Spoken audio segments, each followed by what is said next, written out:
everybody, Christian James here. Today's video, Trudeau is in Winnipeg lying again. Let's get to it.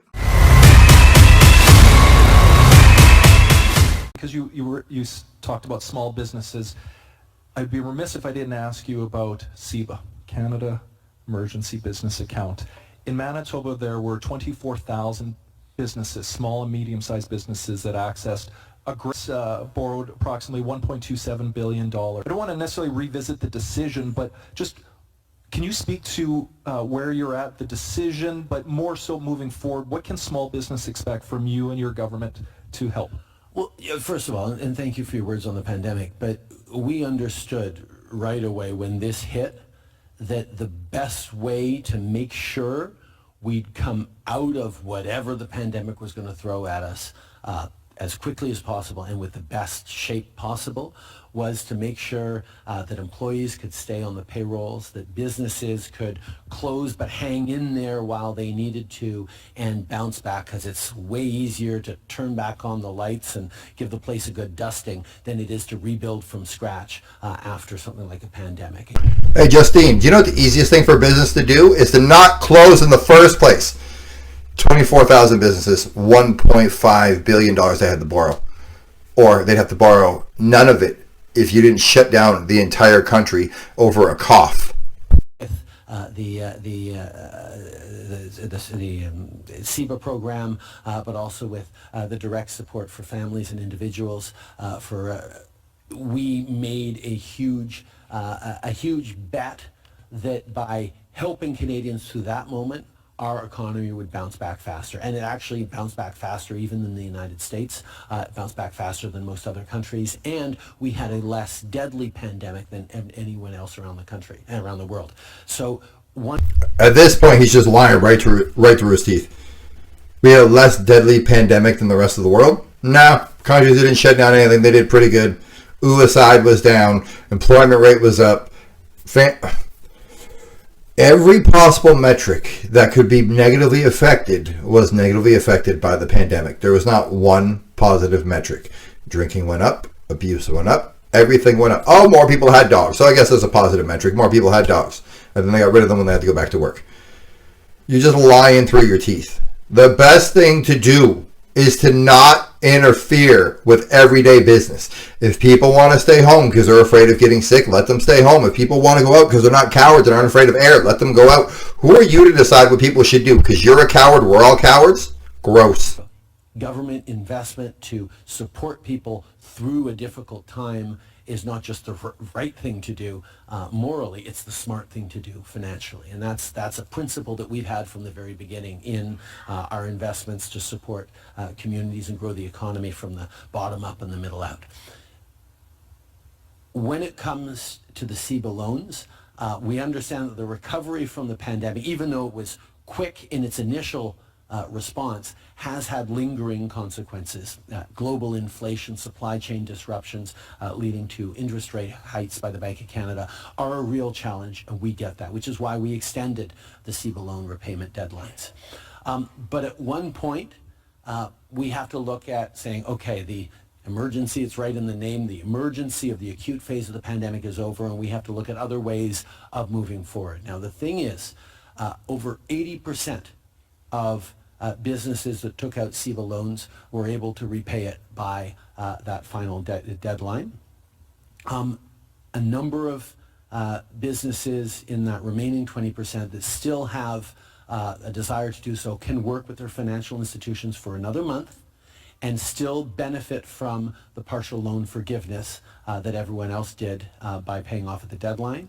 And for those who just can't see their way to doing that, they have another 3 years to pay off those loans. So there are measures in place that are going to support. Okay, so to all the small and medium-sized businesses out there, all you need to do is he screwed you by making you shut your door, and then you had to take the loans to keep your business afloat because you didn't know when you could reopen. Now he's calling a loan, but you can get another loan from a financial institution. Who knows what the interest rate will be for 3 years on the hopes of that loan help you pay off this loan, and then eventually you can pay off that loan. But the economic situation out there in the streets of Canada is not good. So the idea that people are going to be able to pay back this secondary loan to the first loan you made them take because you shut everything down is absurd. Now give me one moment and I'm going to check to see if 80% of the businesses actually paid back the loan.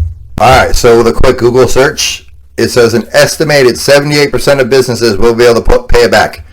Estimated, but it's not an actual number. Although when I look at the Financial Post, it says that received the loan, 71.8% had not paid it back fully at the time of printing of this article, December 14, 2023.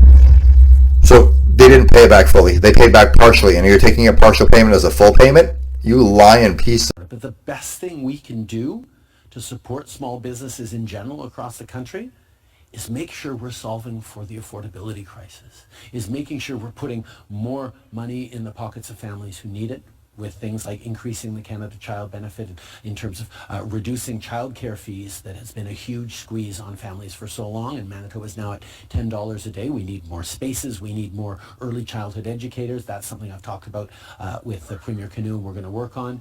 We're moving forward on investments that are going to support the community, support businesses, whether it's infrastructure investments, whether it's our fighting against climate change. There's things that we are doing that are creating opportunities for small businesses to succeed.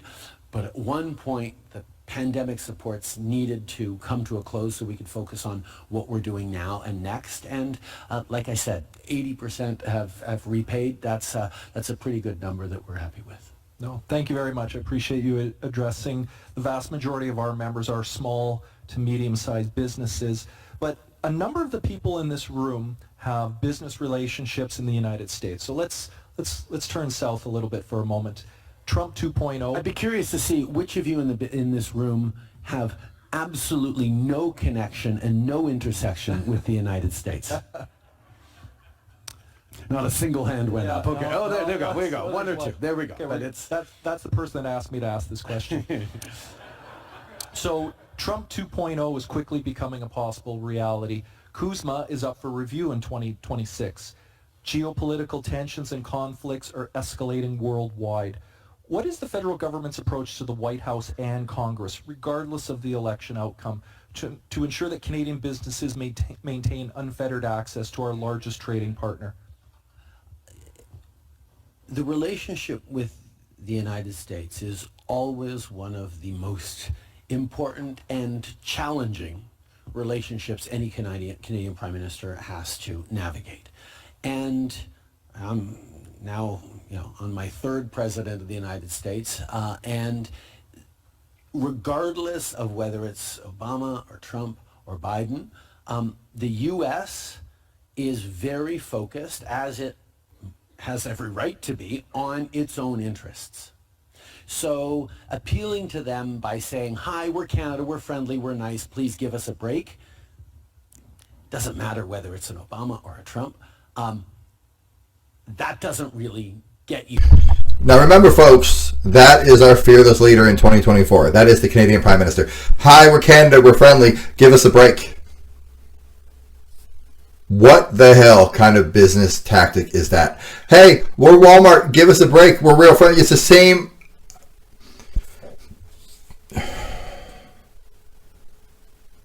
Drama teachers should never become presidents. In all fairness, the president of Ukraine used to play the president of Ukraine on TV. That probably shouldn't happen either. But at the end of the day, when you vote in rubes, this is the leadership you get. Hi, we're Canada, we're friendly, give us a break. For the record, the U.S. self-interest should be the U.S. number one thing. Canadian self-interest from a political level should be Canada's number one thing, not fucking Ukraine or transgender people. It's you sympathy and a friendly pat on the shoulder, but unless you can make the cold hard argument that it is against U.S. interests for them to, exclude Canada or punish Canada or put in tariffs or penalties on Canada or reduce Canadian trade, you're not going to get very far regardless of who's in the White House. Fortunately, over the past decades and longer than that, Canada has been an integral and integrated part of not just the joint economy, but of the U.S.'s success. There's the biggest argument I got to make with Donald Trump, who was threatening to rip up NAFTA in those first years, was it'll be devastating for Canada, sure, but it will also hurt the United States. And I remember sitting down with the then governor of Kentucky, for whom Canada is the #1 export destination for Kentucky, and saying, okay, no, you're right, Republican, I'm going to put pressure on the White House to make sure that they're not thickening the border with Canada. And getting people to understand in the United States that Canada is a huge asset for them, integrated into their economy, that they can rely on to be a steady partner in trade, in growth, in opportunities, in furnishing of natural resources, but also building and manufacturing things that work and create North America's success in the world, is the argument that we not will make after November, we're making right now. And one of the things after the successful renegotiation of NAFTA in the Trump years, we are further and more integrated than we have ever been. But it requires vigilance. When President Biden put forward the IRA and measures on electric cars that looked like they were going to exclude Canada, we got to work, we straightened things out, and they've now included the Canadian auto sector in the measures for electric cars in the United States. These are things that we have to be active on. We have to have relations through the government, but it's not just the relations with the government that are essential.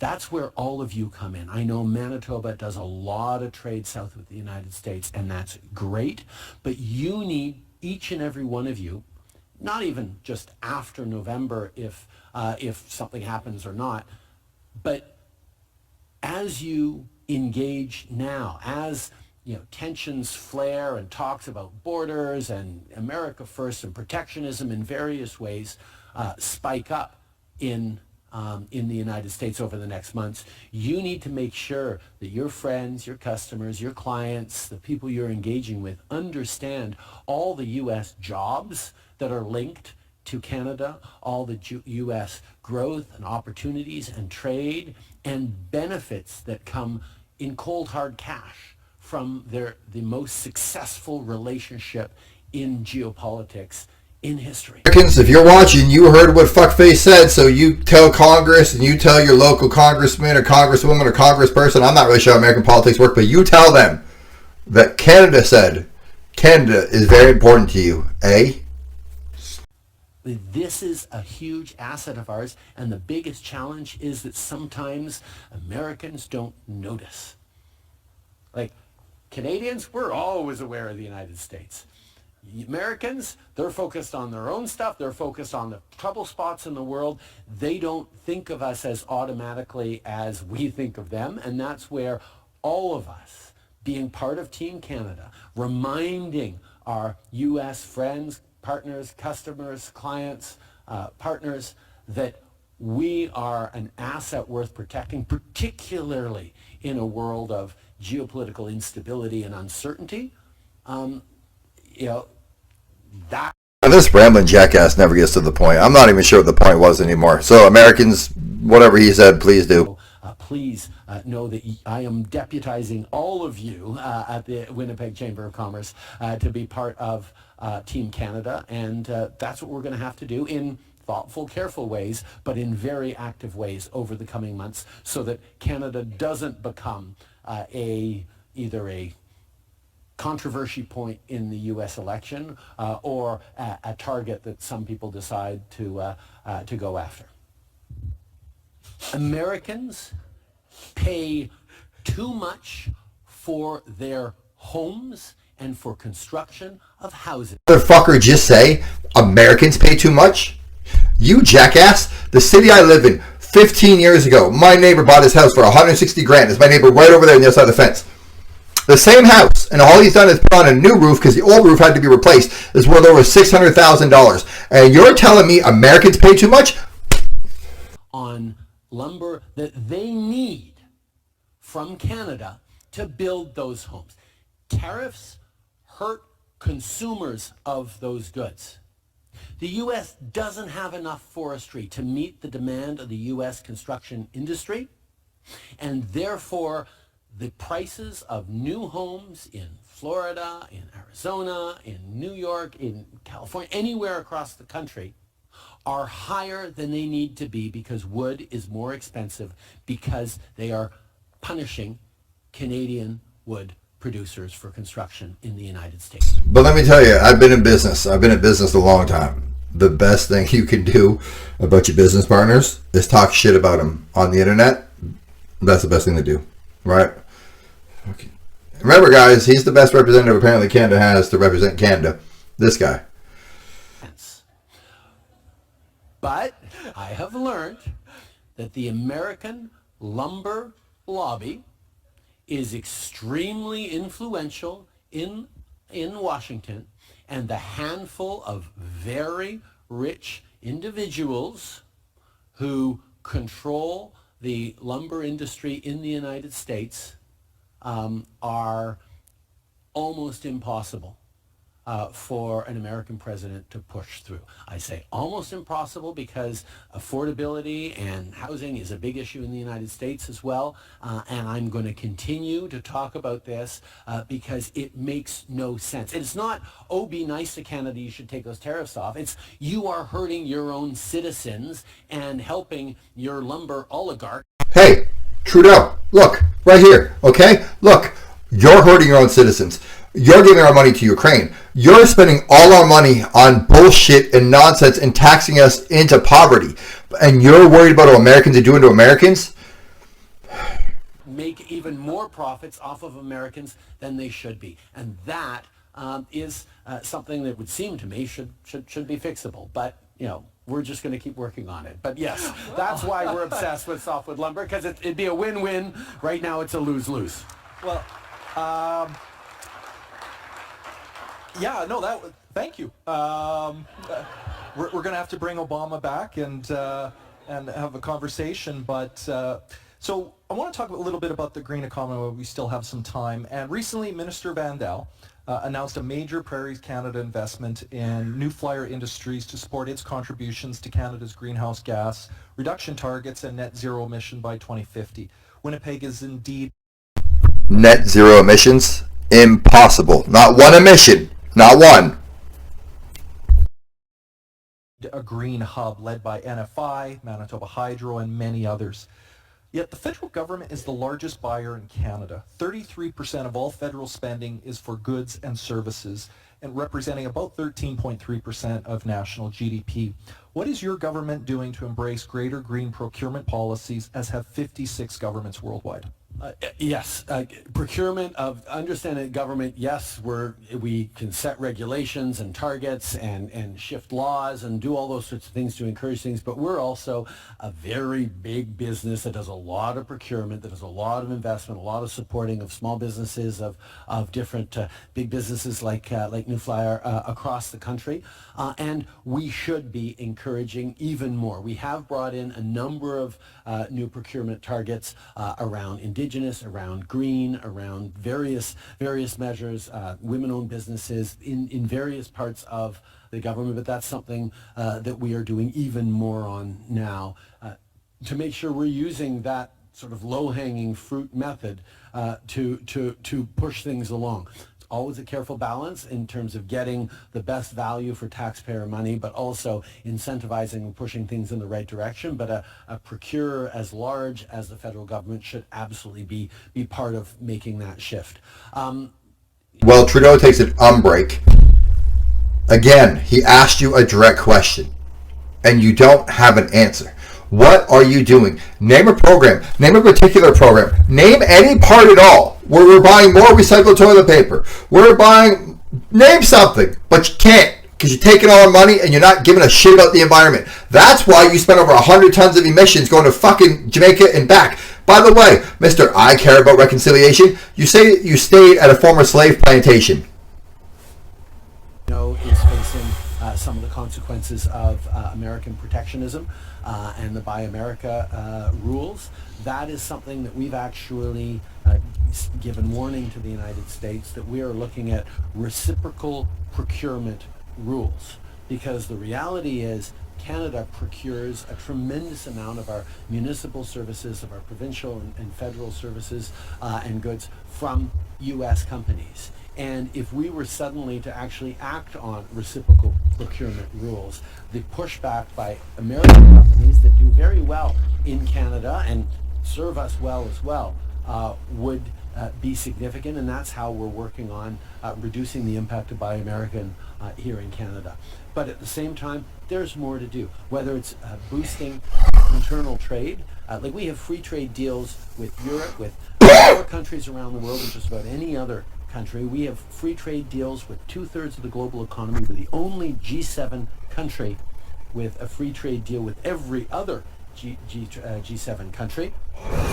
But we have better trade between Canada, easier trade rules between Canada and Europe than we have between one Canadian province and the next sense. And it's something that federal government, Dominic LeBlanc in particular, as Intergovernmental Affairs Minister, has tackled. But I'll be honest, successive governments have tackled this over the past decades from the federal level. We have now eliminated just about every single federal responsibility that is putting up barriers between trades. But whether you're talking about a mobility of teachers, so I was a teacher in Vancouver for 5 years. When I moved back home to Quebec, where I'd done all my education, including the first half of my BA, I was told that it would take me about a year of training to be able to qualify to be a teacher in Quebec, even though I was a Quebecer. I'd been a professional teacher for 5 years in BC. And those kinds of barriers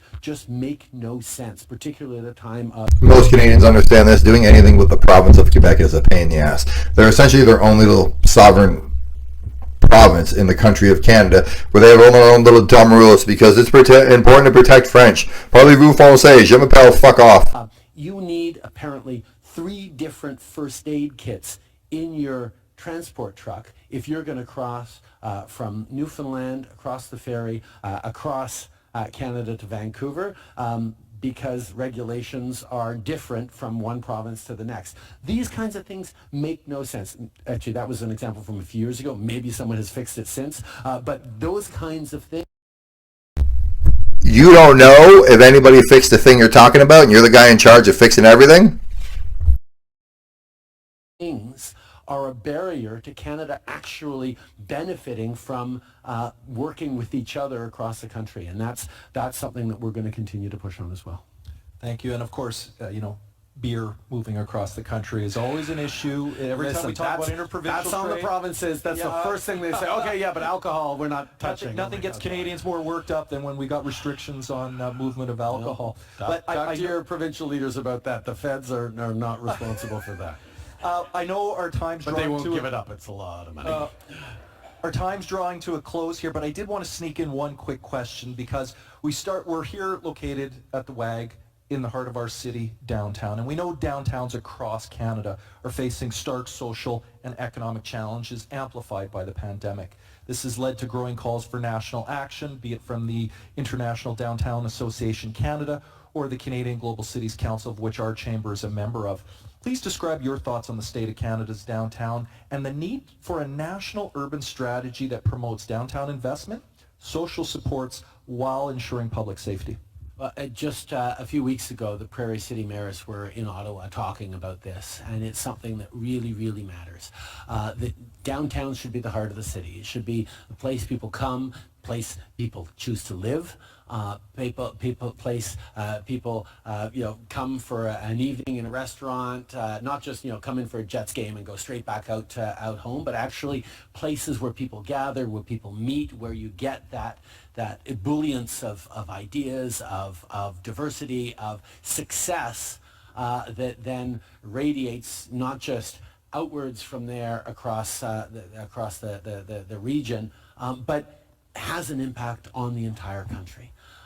The pandemic, the hybrid work, the challenges of the opioid and toxic drug overdose, socioeconomic challenges, these are all things that are hitting downtowns in That's about as much of him as I can stomach. I can't do it anymore. Everything that's happening in all these downtowns is your fault. The pandemic, you allowed the country to shut down. You put all the laws in place. You made the ArriveCam app a $65 billion scam. Something like 10,000 Canadians were wrongly quarantined at hotels at their expense they shouldn't have been quarantined at. Look, everything's your fault. You don't want to take ownership of it, that's fine. Jocko Willink has a great book. It's called Extreme Ownership. And what it explains is if you're at the top, let me use McDonald's as an example. If you're the CEO, CFO, board member of McDonald's fails. It's not on the fry cook. It's not on the guy delivering the hamburgers. And it's not on the person who put up the menu board. It's on the guy at the top. Like, comment, subscribe. Tell me I'm right. Tell me I'm wrong. Tell me you agree with Trudeau. Tell me you're going to vote for him. Tell me what you think about his terrible answers. And I apologize if I interrupted more than I interrupt. I can't stand the guy talking. I'm out.